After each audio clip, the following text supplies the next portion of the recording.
Vos sabés que antes de ayer, o sea, el día jueves, el presidente de la Nación anunció al país que la cuarentena va a seguir en sus distintas modalidades, jerarquías o estados. Acá en Salta, por ejemplo, tenemos una, lo que va a ser la capital federal, la provincia de Buenos Aires, el AMBA, que es el área metropolitana de Buenos Aires, va a tener otra. Pero el 85% del país está en una jerarquía distinta a lo que es Capital Federal y la provincia de Buenos Aires. Habló distendido el presidente, como suele hacerlo siempre. De un lado estaba el jefe de gobierno de la ciudad de Buenos Aires, Rodríguez Larreta. Y del otro lado estaba Kicillof, gobernador de la provincia de Buenos Aires. Antes había mantenido una reunión virtual con el resto de los gobernadores del país, que son 23 provincias. Lo que me llamó poderosamente la atención, como en otras ocasiones, no solamente en esta, pero esta es como que se necesitaba algo más. La Argentina viene pregonando el famoso cuento del federalismo desde hace años, décadas. Desde el año 1853, en que de una república pasamos a ser un Estado, desde el momento en que se constituye a través de la Constitución Nacional del año 1853, y después con sus reformas, la del 60, la del 66, la de 1898, la de 1957, hasta finalizar en la última reforma del año 1994, la Argentina siguió sosteniendo esa prevalencia fuertísima que lo dice en el preámbulo de la Nación y en el artículo 1 de su redacción en el texto constitucional. Ya el mismo preámbulo denuncia con total claridad, en una parte de él, constituir la unión nacional, afianzar la justicia, proveer a la seguridad común. Son los postulados que hacen al preámbulo de la Constitución y al articulado de la Constitución. La Argentina es un país republicano y federal de gobierno. Es el sistema que se eligió, pero sin embargo estamos lejísimos de cumplirlo. Y eso es lo preocupante. Pero ¿se denuncia dónde el problema? Se denuncia en las provincias. Los provincianos siempre estamos prestos a denunciar la falta de federalismo porque nos estrangula y hace un estado elefantiásico o en todo caso macrocefálico, con una cabeza enorme y un cuerpo raquítico, el de las provincias. ¿Por qué no somos federales? Bueno, hay múltiples razones por las que no lo somos. Hay causas y culpas concurrentes. Jamás los provincianos nos hicimos respetar, a pesar de que el preámbulo de la Constitución señala con absoluta claridad la preexistencia de las provincias que luego, después de 1853, con la Constitución Nacional, se constituyen en un Estado. Eso es lo que nosotros en muchos casos no sabemos y por eso hago el epicentro, el anclaje conceptual esta noche, para que empecemos a pensar más allá del tema político y más allá de los políticos. Como ciudadanos comunes, la Argentina no es un país federal, estamos asfixiados precisamente por ese centralismo perverso que nos posterga, nos deja de un lado.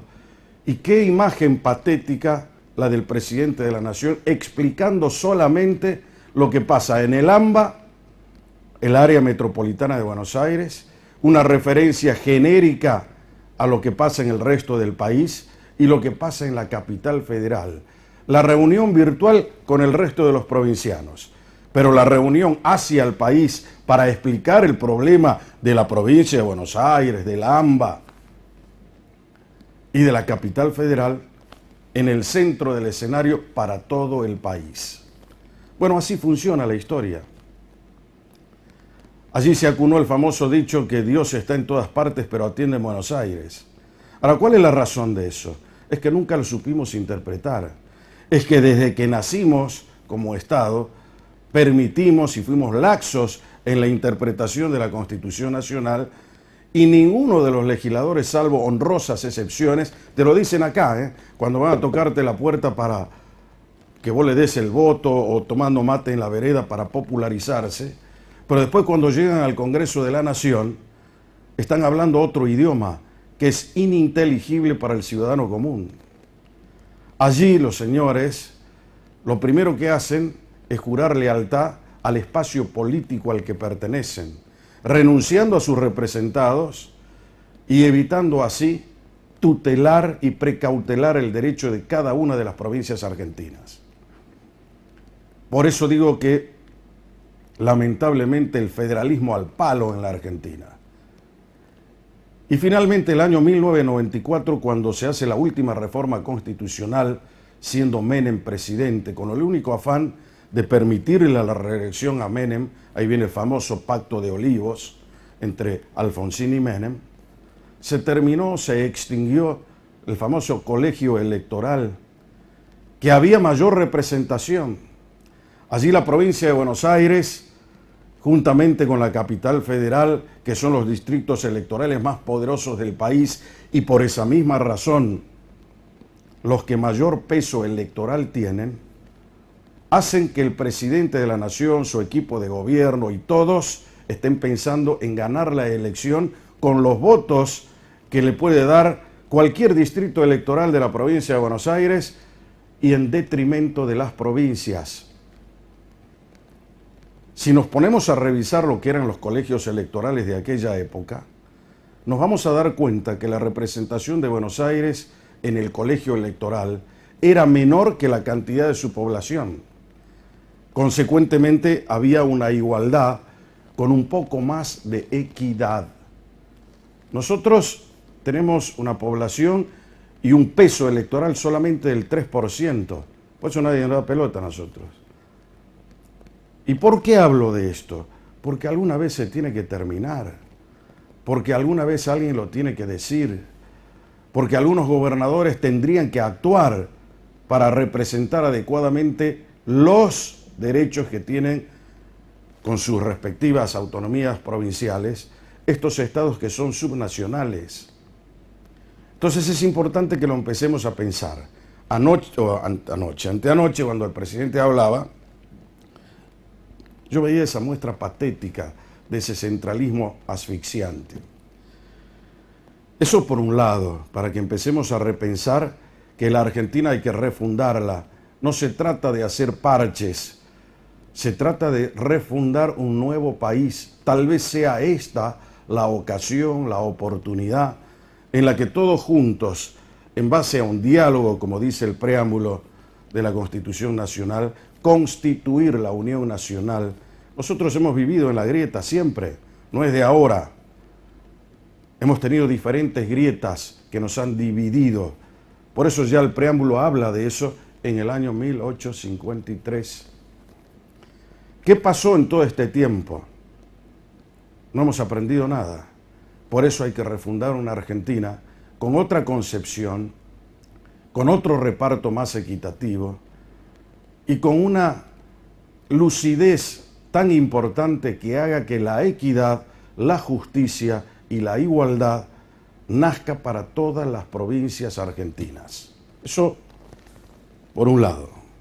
Por el otro lado, en el año 1983, época en que recuperamos la democracia, nosotros recuperamos algo más que eso.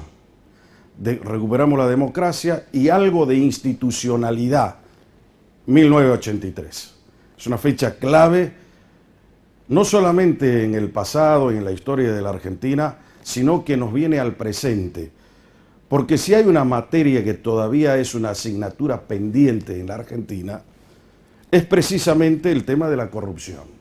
Recuperamos democracia, recuperamos casi la institucionalidad, pero nos falta esta tercera pata para hacer que el Estado realmente funcione adecuadamente, que sea un Estado capaz de no ser solamente un eslogan, Estado presente, Estado en acción, Estado inteligente, no, que sea un Estado que pueda dar soluciones para mejorar la calidad de vida o algo que es muy superior, el bien común para todos nosotros. Pero no va a existir eso en la medida en que no haya un compromiso eficiente y un esfuerzo regular y sostenido para que todos luchemos contra la corrupción. Esta noche, la propuesta de Brújula es hablar precisamente de eso. ¿Cómo hacemos para deshacernos de la corrupción? Alguno me dirá, Jorge, la corrupción es inherente al ser humano. Y sí, justamente por eso tenemos que luchar contra eso. Ese desvalor tenemos que anularlo para que pueda funcionar adecuadamente el Estado en beneficio de todos. Hace un tiempo atrás, la Municipalidad de Salta venía con un inconveniente, era la época en que todavía gobernaba el municipio Gustavo Sáenz, y allí hubo una serie de percances que lo vamos a analizar en la noche, porque lo que más me importa es que la justicia actúe, porque además de corrupción no quiero tener impunidad. Son las dos cuestiones centrales por las que la Argentina hoy no está funcionando correctamente. Y si a eso le agrego una justicia lenta, una justicia politizada, una justicia que no tiene una venda en los ojos, realmente estamos en un problema. ¿Cómo solucionamos eso? Primero denunciándolo. Entonces las personas que en aquel momento de la municipalidad tuvieron un percance con el tema de la corrupción, tendrá que ser la justicia la que actúe, primero individualizando a quiénes son esas personas, por qué lo hicieron, cómo lo hicieron, y que en su caso la misma justicia, que es la habilitada para juzgar a los ciudadanos, le dé la oportunidad en lo que es un juicio penal común para cualquier ciudadano, acusación, defensa, prueba y sentencia, que se cumplan esos procesos del juicio penal y que además están postulados en el artículo 18 para que nadie diga, no, esto es lawfare, a mí me están persiguiendo políticamente, soy un perseguido político, soy una víctima. Por eso digo que se cumpla el proceso penal para que todos estemos en tranquilidad. Cuando la corrupción comienza, es como la gangrena, no termina nunca más. Esta noche vamos a compartir un rato con el diputado nacional Martín Grande, que es un hombre que hace ya un tiempo está en pleno ejercicio de la política, además de ser periodista, y ha tenido, digamos, una lucha frontal contra el tema de la corrupción. Vamos a dialogar con él esta noche para ver hacia dónde está orientado él fundamentalmente, hacia dónde nos orientamos nosotros, y para eso no hay nada mejor que Brújula, política para no dormir. Ya vengo.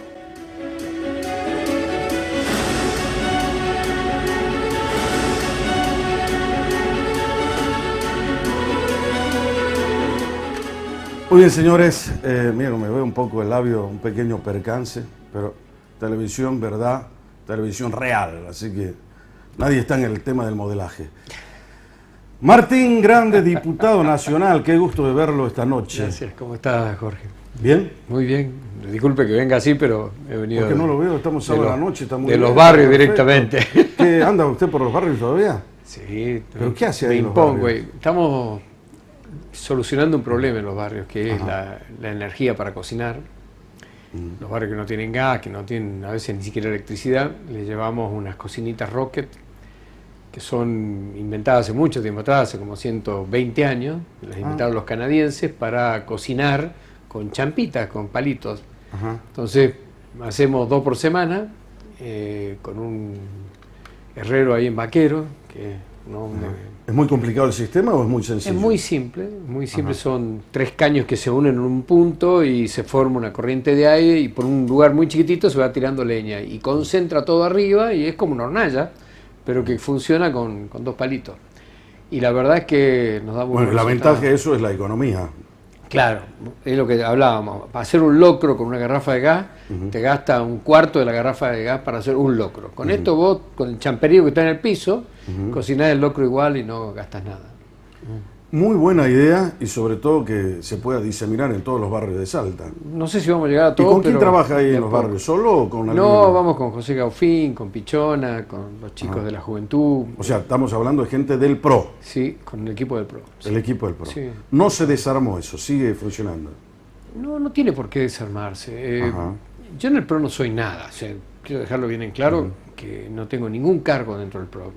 Simplemente soy un afiliado que, después de haber sido elegido diputado nacional, consideré correcto afiliarme al PRO porque, bueno, coincido con... O sea, con después de haber sido elegido diputado nacional... Claro, no se tuve afilió tiempo al- antes. ¿Eh? Fue muy rápido, no tuve tiempo antes. Sí. Ajá. En realidad quise hacerlo un poco antes, pero bueno, no era fácil el trámite de afiliarse al PRO. Ahora, ¿Por qué? bueno, o sea, había un sistema como que era para que no se afilie la gente, pero después ya se empezó a... Pero es a porque abrir un no poquito saben más. hacer política, No, son no demasiado... creo. tienen No un creo. filtro para admitir a las personas que se afilien. ¿Cómo es el Había tema? una especie A de ver. filtro, creo yo, en alguna Ajá. época, pero ya terminó. Ajá. Gracias a Dios. ¿Y quién es el presidente del PRO ahora? Bueno, Martín de los Ríos está de licencia, que es hoy el ministro, y ejerce la presidencia con mucho criterio, tino y muchas ganas de trabajar, Pichona Moisés. Es la Pichona vicepresidenta primera del PRO. Vicepresidenta primero que ahora está A en cargo ejercicio de la presidencia. Claro, sí, sí. Ajá. Muy bien. Y te ¿Y digo que cuántas le ponen mucha personas son pila. del PRO acá? Martín Grande, Pichona Moisés. No, somos 4.600 de y los pico. Ríos, Eh, Martín de los Ríos, Martín No, Grande. no. Son- Somos más, ¿Son somos más? más, sí, somos Ajá. más, no hay problema. Ajá. Ahora Mira, yo le hago una pregunta, pero dale. le pido, Martín, que Todas las sea que vos quieras. sincero conmigo. Siempre. Del año 2019 ya nos separan 6 meses. ¿Estamos? Sí, sí. Bárbaro, estamos en el mes de junio de 2020. Sí. De las elecciones nos separan un poco más, 7 meses, 8 meses. Sí. Después que tomó distancia ya de ese episodio de las elecciones y demás, Doloroso episodio. el doloroso episodio donde todos sabemos que Macri perdió las elecciones, hizo una muy buena elección, 41% sacó en aquel momento, Inesperado. pero vino una ola acá, en toda la Argentina, los peronistas, los K, todo el mundo motivado, que Macri no sirve, que esto y el otro.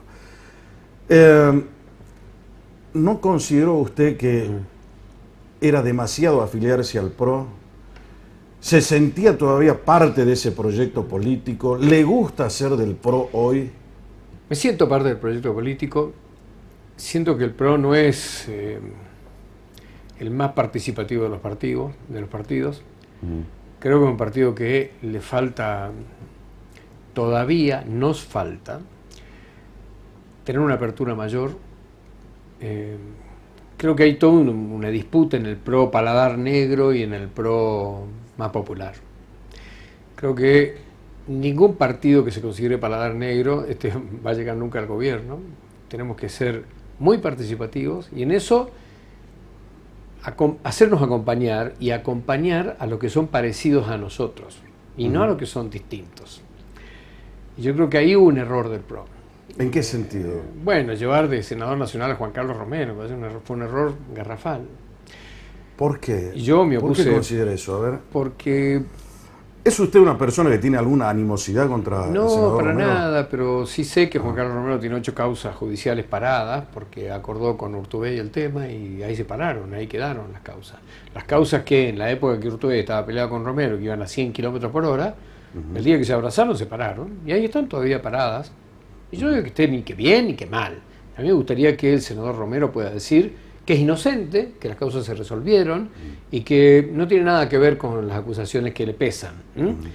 Pero, sin embargo, vamos camino a qué. Bueno, pero A hay la una prescripción. presunción de inocencia, Sí, lógico. de la cual seguramente él como ciudadano común, además de ser abogado, Sí. sabe perfectamente de la que está gozando. Por Tiene supuesto. ese estatus jurídico hoy. Lógico, pero me gustaría que en la justicia las cosas se resuelvan. Bueno, es lo que decíamos en el editorial hace un momento. No puede ser que la justicia no avanza nada. nos está brindando un marco de impunidad. Sí. ¿No?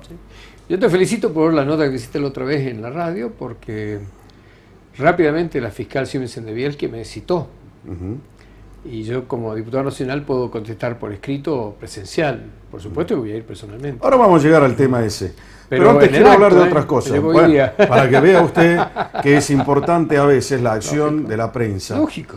Para poder, si la prensa tiene necesario, ahora que se cumple, mañana estamos de Día del Pasado. Periodista, El es domingo, muy ¿no? importante el accionar de los periodistas, de los buenos periodistas. ¿En qué sentido buenos? Aquellos que creen que su profesión es un sacerdocio, que no ha sido desnaturalizada con el tiempo, Sí. y que tampoco se han politizado en el uso de la profesión, ¿no? Eso no cree usted que le estoy pegando un palo a usted. No, yo no me pongo sellos que no me corresponden. Bueno, me parece perfecto. Bueno, estábamos hablando del PRO. Sí. El PRO cambió, no solamente de presidente acá, sino a nivel nacional. Sí, Patricia Ahora Bullrich. tiene una persona como Patricia Bullrich, que según las últimas encuestas, es una mujer que tiene muy buena imagen pública, Tal cual. imagen positiva. Ha sido una mujer que además ha desplegado un ministerio, cuando le tocó ser ministra de Seguridad, bastante eficiente. Muy. Pero sin embargo, el hombre que está sin aparecer, no sé si por prudencia o porque es el propio Mauricio Macri. A tal punto que dicen, bueno, las elecciones van a ser el año que viene. Pero el PRO no ha logrado todavía aceitar todo el mecanismo, porque por un lado está Rodríguez Larreta, por el otro lado está Vidal, por el otro lado está Patricia Bullrich y por el otro lado está el señor Mauricio Macri. Como si esto fuese poco, eso es el PRO.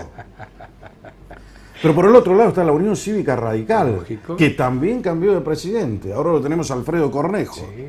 como presidente de la Unión Cívica Radical. Y a la nivel coalición nacional. cívica, que también cambió. ¿Cómo? La La coalición cívica, cívica, que también cambió, se fue Lilita Carrió, ¿no? Y entonces, bueno, esas tres patas sobre las que se hizo Cambiemos, ¿usted cree que se pueden juntar para el año que viene? Si estamos juntos. Lo que pasa es que nos debemos Una charla. una charla profunda. Primero que creo que cada uno de nosotros, lo primero que hicimos en mi equipo cuando yo perdí las internas a la intendencia, fue charlar. ¿Por ¿Con qué quién? perdimos? En el equipo. Dentro del equipo. Claro, y con todo lo que ¿Qué hicieron? ¿Una ayudaron. autocrítica, un Por análisis? supuesto, vimos qué había pasado, fuimos muy duros con la crítica, porque de las derrotas se debe aprender. Y acá tuvimos una derrota, no es que ganamos, perdimos. ¿Y por qué cree usted que perdió? Mira, La interna. yo no Usted llegó tengo- hasta las internas. Yo llegué a la interna y perdí la interna porque primero no tuve apoyo ¿De quién? de aquellos que podrían haber sponsoreado nuestra campaña. Trabajamos solos, juntamos... ¿Pero en quiénes total- son los que podrían haber sponsoreado su Bueno, campaña? empresarios, el mismo Gustavo Sáenz, qué sé yo, Pero si a ver, yo lo el veía a Pro usted con Gustavo Sáenz, Nacional. lo llevaba a todas partes, Gustavo Sáenz. Bueno, sí, pero el sponsoreo no es solamente ir... primero, no iba a todas partes con Gustavo Sáenz. Segundo, el sponsoreo significa también apoyo económico. El PRO no nos mandó nada. Nosotros conseguimos Ahora, ¿por con qué- cena y por qué apoyo... ¿Por qué el PRO tiene ese tipo de comportamiento? No sé. No sabe hacer política, son Yo demasiado creo- austeros con el tema del Yo creo dinero que son o austeros. no lo tenían. Yo creo que son austeros. Yo creo que canalizaron más dinero para la senaduría de Juan Carlos Romero, que consideraban que era muy importante. Así Pero que la creo senaduría me que... imagino que se la habrá pagado él, ¿o no? No, nosotros pusimos ahí mucha plata. ¿Para la candidatura de Romero? Por supuesto, claro. Ajá. Y no sé si tampoco ayudamos de rebote a otros, pero insisto en este tema, no es momento de lamentarse de eso. Creo que lo que hay que hacer justamente es conversar al respecto del por qué nos pasó lo que nos pasó y por qué estamos como estamos. Ahora, perdóneme que sea insistente en esto. Dale. Usted es un periodista destacado, un hombre que no es la primera vez que incursiona en la política. No. Ya lo había hecho en otras ocasiones también. Y perdió con Betina Romero. Sí. Usted me dice que hicimos una autocrítica, me acaba de Claro, decir. por supuesto. En esa autocrítica entró el plan suyo y el plan de ella. ¿No habrá sido ella mejor candidata que usted y por eso perdió? Pero si no hay ¿Y ninguna ella ganó? duda, no hay ninguna duda que ella fue mejor candidata que yo. La gente así lo vio. O sea, uno no tiene que echarle la culpa a nadie. Cuando uno pierde y es la figura principal, la culpa la tiene uno. O sea, yo tuve la culpa. Y como tal, asumí la autocrítica. Ella fue mejor candidata, se mostró mejor, tuvo también más medios, tuvo más posibilidades, pero yo debía haber buscado una solución a eso, si no, soy un verdadero tarado si no me doy cuenta que perdí yo la elección. Así que yo siempre dije que la perdí yo. No le echo la culpa a nadie. Podría habernos ido mejor, pero bueno. Mire, lo están mirando un montón de personas. Sí, ya sé. Cuando usted dice la perdí yo, es la primera vez que escucho a alguien que haya sido candidato que en forma tan natural y tan sencilla y tan humilde me reconozca que perdió porque la culpa es de él. Claro, por supuesto.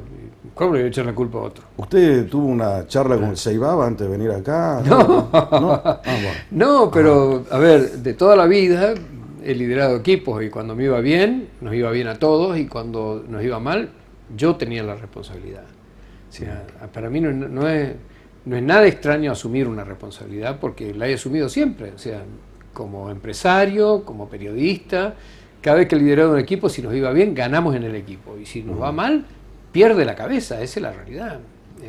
Vos visto que en una empresa privada vos tenés un proyecto, te va mal, quedarte afuera. O sea, no es que te dan otra oportunidad, por lo general quedarte afuera. A ver, este era tu proyecto, fracasaste, chao, hasta luego. Maganudo, ahora eso que le pasó a usted el año pasado, sí, ha hecho que usted haya cambiado sus planes como diputado nacional. Es decir, ¿dónde se sienta usted hoy en el Congreso Nacional? ¿Cuál es su bloque? ¿Dónde está sentadito allí? Yo estoy sentado en el bloque del PRO, pero tenemos un grupo de afinidad muy marcado que encabezan Rogelio Monzó, Rogelio Frigerio y Emilio Monzó. Y somos un grupo de gente del PRO, que estamos, a ver, bueno, atrás de ellos. Y sentimos que son líderes inteligentes, que son personas muy capaces y que pueden llegar a proponer algo interesante. Dentro Cuando la gente dice, mira, a mí Macri me decepcionó, nunca lo volvería a votar a Macri, porque a causa de Macri nosotros tenemos otra vez a los K en el gobierno. He escuchado eso. El prisma Sí. tiene distintas caras, esa es una. Sí. Gira usted el prisma y hay otra realidad. Dicen, no supo gobernar, nos endeudó a 100 años, es el famoso neoliberalismo encarnado en Macri, Sí. otra realidad. Sí. 3, dicen, no, Macri fue un excelente gobierno, los peronistas no lo dejaron gobernar, lo hicieron a un lado, no le perdonaron una. Sí. Macri anunciaba cada vez, que me acuerdo, a los 6 meses Sí. del gobierno de Macri iban a venir las inversiones, Sí, sí. no llegó ninguna inversión. Tal cual. Claro, acá estamos en el 6º mes, también que estamos en la pandemia, pero a nadie le preguntó a Alberto Fernández absolutamente nada del día después. Mira, yo no es un prisma, A ver. yo diría que es un caleidoscopio. ¿Te acordás Ajá. cuando vos movía y se formaba? Sí. Es algo más complejo. Yo creo que Mauricio Macri ha hecho muchísimo por este país. El gobierno digital, que ahora se está dando por tierra, es un cambio en el país descomunal, de que todos los expedientes sean digitales, es una transparencia distinta. Ustedes saben que ahora hay un decreto de necesidad de urgencia que da por tierra el gobierno digital. Eso solamente ya era un cambio para Argentina tremendo. El tema de la deuda famosa, ustedes saben que todo el mundo se endeuda, y cuando uno se endeuda para hacer obra pública, yo sigo yendo a los barrios todos los días, y donde vas hay un nido, hay una cancha, hay una plaza nueva, la enorme cantidad de obras que le permitieron llegar a Gustavo Sáenz a la gobernación, ¿quién la pagó? La pagó el gobierno de la nación, y fueron gigantescas. ¿Y cómo fue Gustavo enormes. Sáenz con el gobierno de Macri? ¿O con Macri, o con el PRO, o con el equipo del PRO? Mira, Fue un hombre agradecido, reconoció lo que él recibió como ayuda, el comportamiento federal que tuvo el yo gobierno creo de que Macri. cada uno con él. tiene su ¿Cómo es el visión al respecto tema? del tema. Porque... Sí, pero usted lo conoce, es amigo Sí, de por él, supuesto, charla. sí. A ver. Yo creo sinceramente que podría haber sido Gustavo un socio más querendón, digamos. La verdad que, desde mi punto de vista siempre, Gustavo hizo la que tenía que hacer para sus propios intereses. Y de hecho es el gobernador, creo que el gobernador que con más apoyo popular llegó en mucho tiempo. No sé si hay alguno de los últimos 30 y pico de años que se haya sacado el porcentaje de votos que sacó él, sobre todo en su primera elección. No, pero no. No, pero la no primera lo elección. superó a Urtubey. En la segunda. Pero la Urtubey primera- sacó el 59,7% de los votos en el año 2011. Por eso te digo, El en la único que le primera había elección- ganado era Aragonés. a en la Urtubey. primera elección, creo que el apoyo más grande lo tiene Gustavo. Sí. Pero, por supuesto, después de la segunda, Urtubey logra una ventaja más grande. Hizo la que tenía que hacer para ser gobernador. Yo creo que ahí el PRO quedó medio descolgado. Pero bueno, tampoco el PRO hizo mucho para que el PRO sea una cosa distinta. Te vuelvo a repetir, teníamos candidatos para hacer, por lo menos para hacerle el frente a Juan Carlos Romero del PRO. Juan Carlos Romero no es del PRO, es del peronismo. Pero perdóneme que le Sí. diga, Juan Carlos Romero no está con el peronismo hoy. Bueno, Es un hombre que está es la distante es la del rama peronismo. derecha del peronismo con Pichetto, y Pichetto también fue parte de nuestro equipo. Bueno, pues por eso le estoy diciendo, Pichetto no solamente que fue parte, Sí. fue candidato en la fórmula con Macri, Claro, lógico. ¿no? Sí, sí. O sea, hablaron siempre de una cosa que es muy importante para todos, que es la democracia republicana, Sí, señor. que es un concepto que a mí me interesa mucho rescatar, porque en base a eso podemos construir un país, si no, no. Lo demás es una fantasía animada, democracia republicana, ¿no? Pero la gente no lo entiende. ¿Pero usted coincide con eso? Totalmente, absolutamente. La democracia. Mirá, cuando vos vas al barrio y le decís a la gente que todo el esfuerzo que se hace es también de ellos mismos. Digo, cuando compran un paquete de polenta pagan el 20% de impuestos o más. Entre el transporte, las gomas, es una barbaridad de lo que pagan de impuestos. Que ellos sostienen el Estado y que deberían ser mucho más exigentes con sus empleados. Sean por el voto popular o sean empleados normales, de planta permanente o contratados. La gente es la que sostiene el Estado. Y no se dan cuenta de que los gobernantes muchas veces han vivido en esta provincia, desde la época de Romero para acá, como verdaderos payás. Y es una de las provincias más pobres del país, donde los chicos se mueren de hambre, de miseria. Entonces, vos no podés tener un gobierno que vive como rico con un pueblo que se muere. Bueno, pero eso es tradicional, clásico en la Argentina. Sí, bueno, es lo que hay que cambiar. Es decir, Para los eso- para eso gobernadores, entré yo en la política. los intendentes en muchos casos Sí, también. Claro. viven como si fuesen, Dueño a de ver, la estancia. no solamente los dueños de la estancia, como si administrasen estados opulentos y ricos, Claro. los tigres asiáticos. Me acuerdo de una reunión el año pasado en Tucumán. Ahí sabemos que está Claro. Mansur. Claro. Vean. Nadie sabía si el aeropuerto de Tucumán era el aeropuerto de Dubái o estaba acá en el norte. Por la del cantidad país, de por la jet cantidad de privados jet que había. estaban Claro, ahí sí, estacionados. sí, tal cual. ¿no? Bueno. Alguno me dirá, bueno, pero ¿en qué quiere que nos movamos? Hoy En la- el mundo necesita agilidad, Bueno, respuesta, esto y el Nosotros otro. tenemos ¿cuántos vuelos por semana? Por día tenemos, creo que en épocas normales, 12 vuelos a Buenos Aires. Pero ¿usted cree que a algún gobernador se le pasó por la cabeza, de acá de Salta, vamos a ir a otra parte, en decir, no voy a usar el avión? Pero de es la que no es, gobernación? no es que se te pase por la si cabeza. trabajan para usarlo, Bueno, precisamente. es que no es que Quieren se te ser pase por la gobernadores para bueno, usarlo. no es que se te pase por la cabeza. Lo A ver. que se debería pasar por la cabeza a la gente Sí. es que si gobernás un lugar pobre, tenés que ser austero. Y la austeridad es fundamental. Yo admiro a los mendocinos. Yo más que austero quiero que sean auténticos. Sí, bueno, austero y auténtico ¿No? pueden Porque ir de la mano. por ahí acá me muestran una realidad, los tipos tienen un jean que lo compraron en el mercado de pulgas, pero de repente se van a Punta del Este y me sacan una BMW último modelo. Entonces, Bueno, ¿se da cuenta de lo que le digo? Totalmente. Autenticidad. sí, tal cual. ¿eh? Tal cual. No debería el gobernador vivir en Finca Las Costas. El gobernador debería vivir en su casa. Pero no me diga que usted tiene el proyecto de Olmedo de hacer eso en hospital. No, no sé si hospital, pero es ridículo Ajá. vivir como un rey cuando administras una provincia pobre. Y es ridículo que cambie tu estatus de vida porque llegaste al poder público. ¿Y para qué cree usted que los políticos quieren ser políticos? ¿Para vivir mejor, peor, igual? Bueno, no es esa, ¿Alguien cree no es que esa la lógica. son grandes servidores públicos? Bueno, lamentablemente es la creencia popular y lamentablemente creo que la gente cree que eso es ser político y que votan a políticos para que vivan así, para que se muevan en jet, para que se muevan en helicóptero todo el día. Bueno, esa no es la política. Yo quiero un país donde un político, como pasó en Noruega, compre un chocolate y un paquete de pañales con la tarjeta política y lo echen. Porque se había olvidado su tarjeta en la casa. Ni en broma. O sea, Chao, la no lo cosa compres. pública es sagrada. Bueno, son las cosas que Es tenemos la que aprender. corrupción de la que hablaba Claro. cuando iniciábamos el programa. Lamentablemente acá en la Argentina tenemos actos de corrupción, que es cuando la persona se corrompe, y hay estados de corrupción, que es cuando el Estado está corrompido. Claro. Entonces esa diferencia va a ser en qué estamos hoy. ¿El Estado es un estado de corrupción en la Argentina? Lo vamos a desarrollar con Martín Grande en un momento, porque la charla viene muy amigable, muy linda, pero tenemos que irnos a la pausa. Vivimos de algo nosotros. Vamos a la pausa. ¿No? La pausa chiquita y vuelvo. Dale.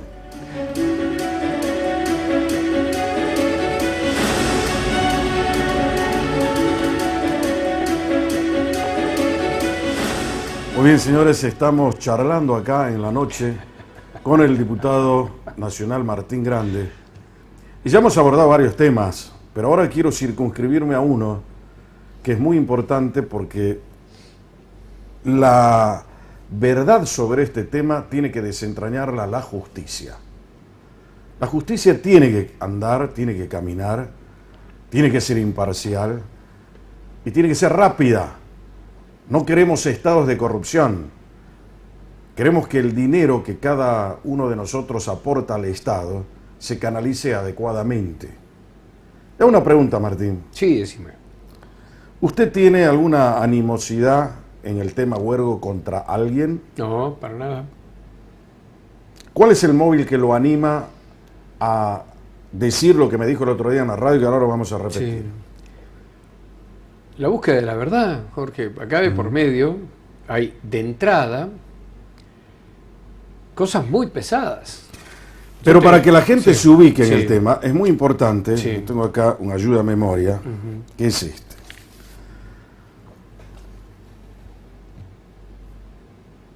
El problema se originó en la municipalidad de Salta, donde más de 20 empresas habían emitido facturas de la dirección, o mejor dicho, con la dirección de IP de la municipalidad, es decir, la Una dirección computadora. de la computadora de la municipalidad. Por eso se decía que se operaba desde allí con una asociación ilícita, ¿no? Efectivamente. Entre enero del año 2017, escuche esto, enero del año 2017 a agosto del año 2018, desde el CCM se emitieron más de 26 facturas de empresas por un monto de 121 millones de pesos.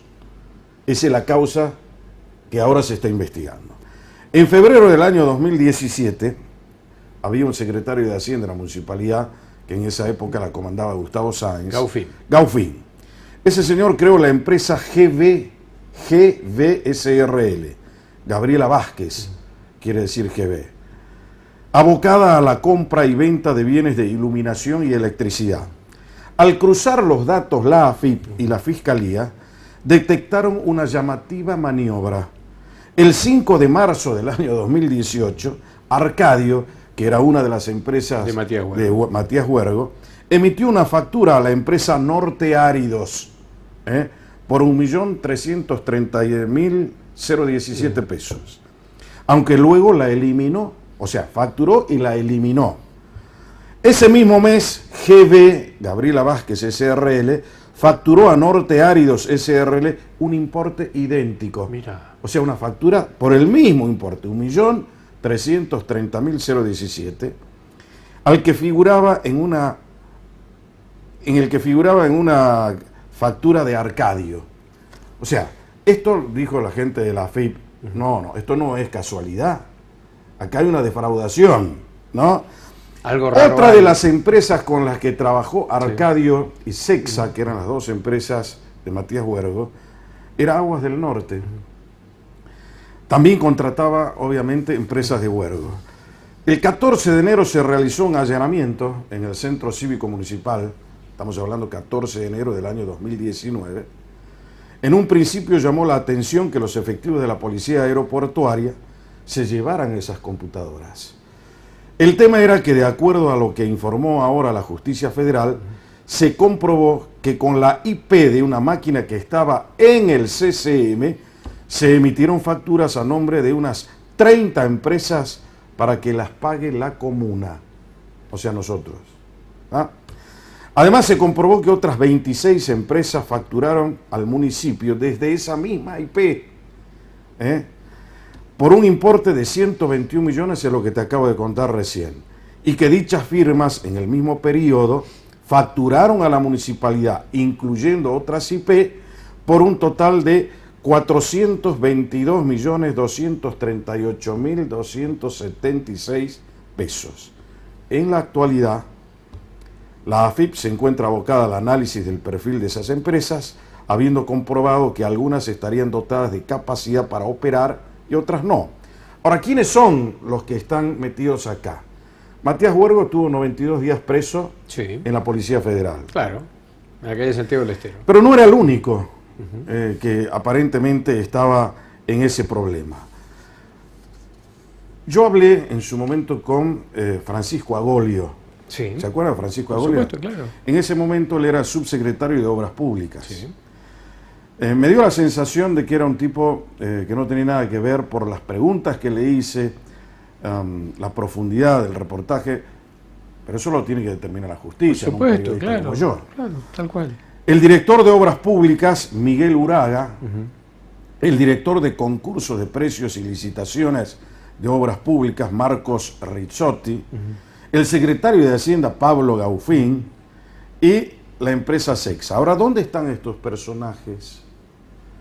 Inclusive hay otro más que se puede agregar acá a la lista que está involucrado en las escuchas telefónicas, que es Gomesa. ¿Se acuerda de Gomesa? Sí, sí. Gomesa, ¿quién era en ese momento? Era director de Aguas del Norte. De Aguas del Norte. Y Aguas del Norte trabajaba con las empresas de Matías Huergo, ¿no? Sí, sí. Dice que le daba para que haga, por ejemplo, pozos de agua. Y bacheo. Pero él no está imputado en la causa. Estamos hablando de Gomesa, no está imputado en la causa a tal punto que él sigue cumpliendo ese mismo rol actualmente en el directorio de Aguas del Norte. Le cuento eso a la gente como para que entremos en el clima y sepa de qué estamos hablando. Usted me acaba de decir que no tiene ninguna animosidad contra ninguna de estas personas. Absolutamente. ¿Usted cree que este tema puede salpicarlo a Gustavo Sáenz, de quien dijo recién que es su amigo? Han caminado juntos a la calle pidiendo el voto hace menos de un año. Se conocen no solamente periodísticamente, sino por esa, ¿qué le puedo decir?, camaradería política que supieron tener en su momento. ¿Cree que él tiene algo que ver, lo puede salpicar, está sospechado? Yo de entrada ya te lo dije, no creo que él tenga algo que ver. Lo conozco hace muchos años, no creo que tenga que ver. De todas formas, Jorge, será lo que la justicia dictamine. Seguro, para eso. Entonces, pero acá no hay una sola causa, hay varias causas.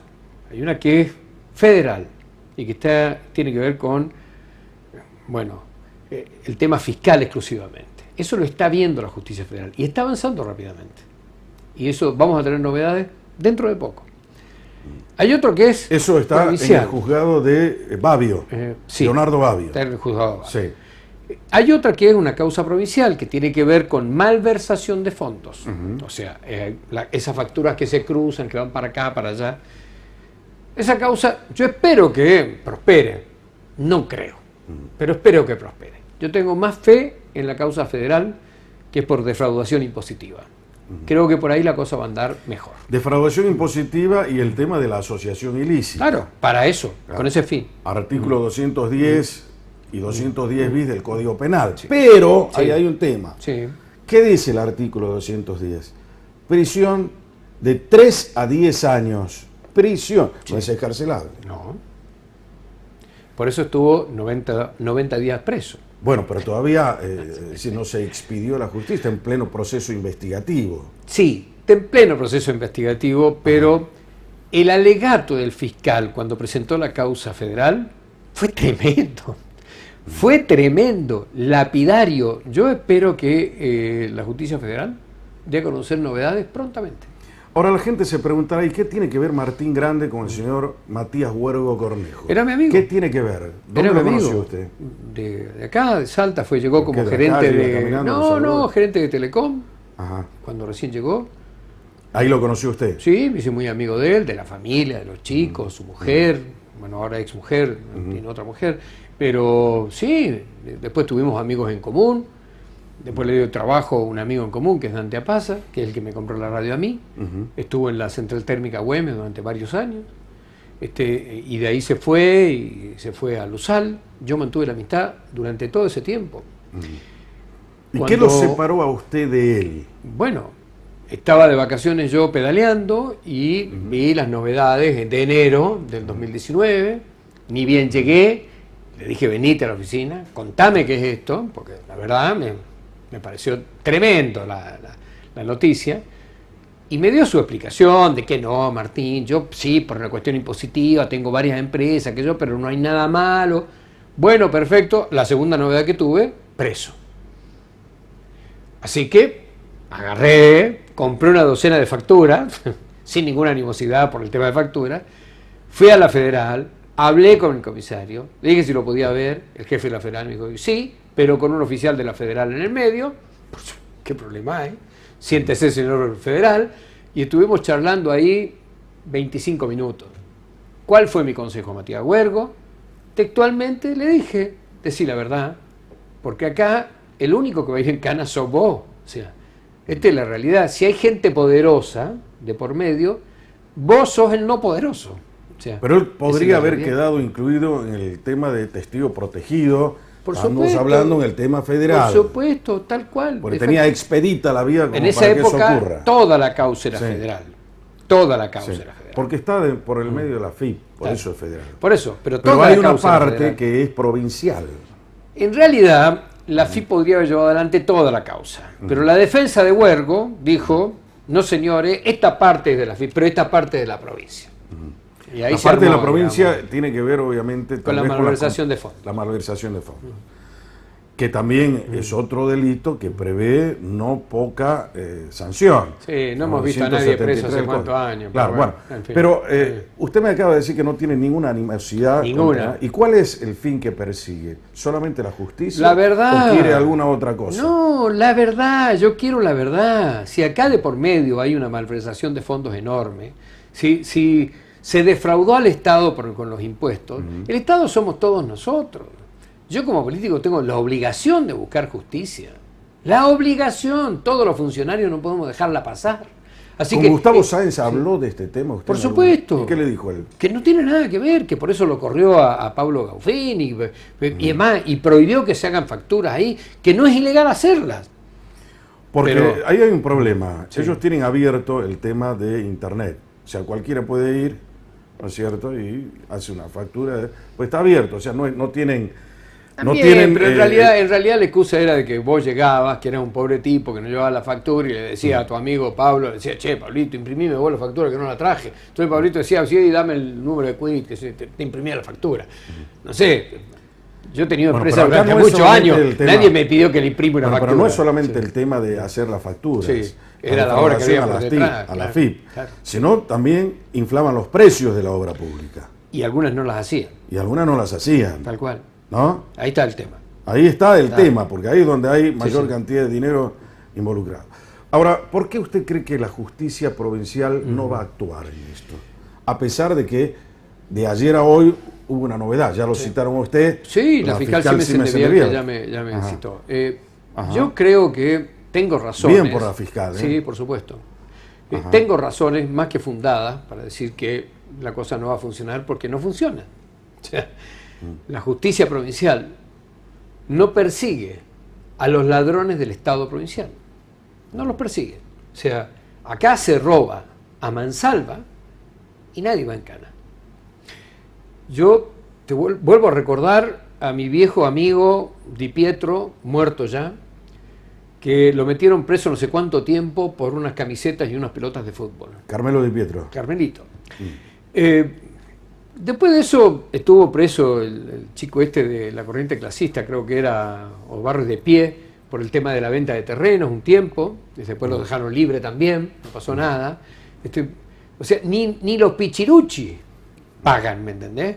No los que están arriba, ni los de la tercera o cuarta línea pagan. Nadie paga nada. Entonces, el robar se ha transformado en un hábito. O sea, estamos en un estado de corrupción. Pero yo creo que hace muchos años. Muchos años. Es muy normal de que, a ver, para habilitarte el negocio, termina así como diciendo chepa la gaseosa, o algo más. Fíjate vos las huelgas que hoy hay en tránsito porque les impiden hacer las boletas detrás, la acta de infracción. A mí me quitás la boleta y yo te paro. O sea, no es mejoremos tránsito. ¿Te acuerdas cuando yo dije que a tránsito había que sacarlo de la calle y hacerlo de vuelta? Bueno, está en todos lados la corrupción. Está desde la base hasta donde llegue la raíz. Ahora, ¿usted hasta dónde va a ir en este tema? Porque Yo no usted tengo hoy que ir es a ningún diputado lado. nacional, yo Sí, soy periodista. sí. Usted tiene más poder que yo para hacer eso. Bueno, lo estoy haciendo y me aprovecho de la inmunidad que me provee justamente mi cargo de diputado nacional Para para eso es el decir fuero. las cosas. Para eso es el fuero. Por supuesto, el fuero es para opinar libremente y que nadie me impida hacerlo. Así que es lo que estoy haciendo y pienso seguir haciéndolo. Ahora, la investigación, lamentablemente, está en manos de la justicia. Y digo lamentablemente cuando me refiero a la justicia provincial, quiero hacer hincapié en ese tema porque no me ha dado una alegría en todos estos años. Además de estas personas que yo nombré, ¿usted cree que hay alguien más involucrado en la asociación ilícita? Mirá, yo creo que... ¿Por qué estos otros no fueron presos? ¿Por qué ninguno está investigado? A nadie llamaron. ¿Por qué? Porque es la costumbre. Estamos hablando de Agolio, Uraga, Risotti, Gaufín. Jorge, es la costumbre. O sea, acá un constructor corrupto construye un edificio de 100 departamentos sin autorización. Ya me están haciendo señas que me tengo que ir. Ocha, bueno, no importa. Pero veo cómo pasa el tiempo. Wow. Señores, la idea era charlar de esto para que vos lo sepas. ¿Y la idea cuál es? Perseguir la verdad. Claro. Solamente la verdad y la justicia. ¿La pasó bien? Sin animosidad, la pasé bárbaro. Señores, para que nunca pierdas el rumbo, brújula. Hasta la próxima semana.